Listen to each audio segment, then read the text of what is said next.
Mr. Massie. Thank you, Mr. Chairman. Mr. Attorney General, you announced that the DOJ would use its authority and resources, along with the FBI, to police speech at school board meetings.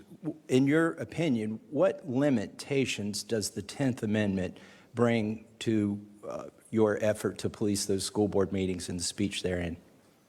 Well, let me be clear. We have no intention of policing school board meetings, nor does any memorandum from me suggest that we would do that. The memorandum that you're referring to is about threats of violence, and that's all it's about. We greatly respect the First Amendment right of parents to appear before school boards and challenge and argue against provisions that the school boards are doing. This memorandum has absolutely nothing to do with that. So you believe the sheriffs and the local police should police these school board meetings and investigate the threats of violence? Yes, obviously the first step is for state and local authorities to do that. This memorandum is about cooperating with state and local authorities. Now, there are some federal statutes that cover threats and intimidation and harassment, and we have the obligation to enforce those.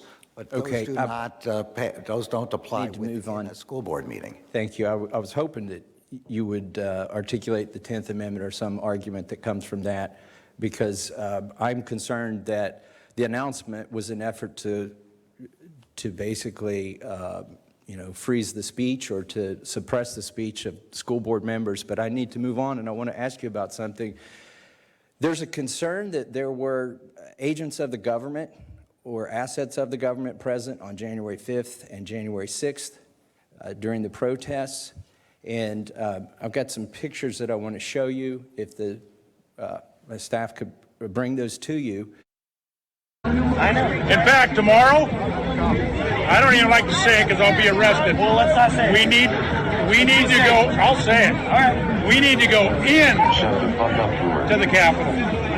Let's go! So I'm going to put it out there. I'm probably going to go to jail for it, okay? Tomorrow, we need to go into the Capitol. Into the Capitol. Peacefully. Fed.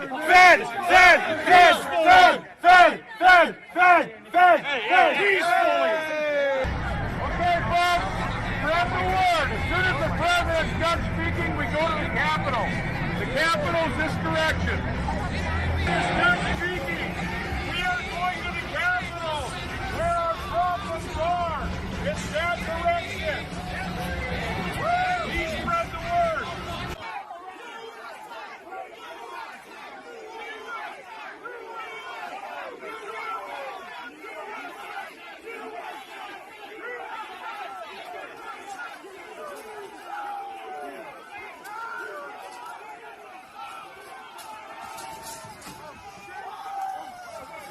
I'm going to put it out there. I'm probably going to go to jail for it, okay? Tomorrow, we need to go into the Capitol. Into the Capitol. I'm afraid I can't see that at all. Peacefully.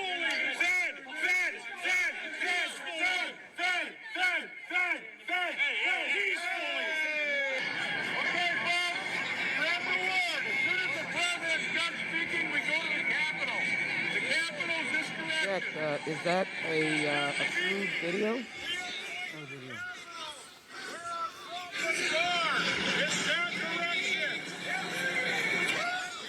All right, you have those images there, and they're captioned. They were from January 5th and January 6th.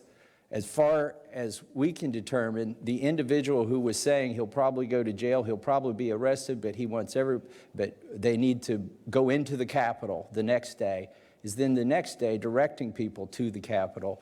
And as far as we can find, this individual has not been charged with anything. You said this is one of the most sweeping investigations in the history. Have you seen that video or those frames from that video? So as I said at the outset, one of the norms of the Justice Department is to not comment on impending investigations, and particularly not to comment about particular scenes or particular individuals. Okay, I was hoping today to give you an opportunity to put to rest the concerns that people have that there were federal agents or assets of the federal government present on January 5th and January 6th. Can you tell us, without talking about particular incidents or particular videos, how many agents or assets of the federal government were present on January 6th, whether they agitated to go into the Capitol, and if any of them did? So I'm not going to violate this norm of the rule of law. I'm not going to comment on an investigation that's ongoing. Let me ask you about the vaccine mandate at the DOJ. Is it true that employees of the DOJ can apply for a religious exemption? The mandate, as I understand it, is a mandate which allows exceptions provided by law. So, Religious Freedom Restoration Act is a provision of law. So the religious exemption has a basis in the Constitution, and so that's required to be constitutional. Can you tell me if anybody's been granted a religious exemption? I don't know. So I believe that it's fraud. In fact, fraud to tell people that you're going to preserve their constitutional religious accommodations by telling they can apply for an exemption and then not allowing any of those exemptions. And I'm sad to see that you can't tell us that anybody's been granted an exemption. Ms. Dean.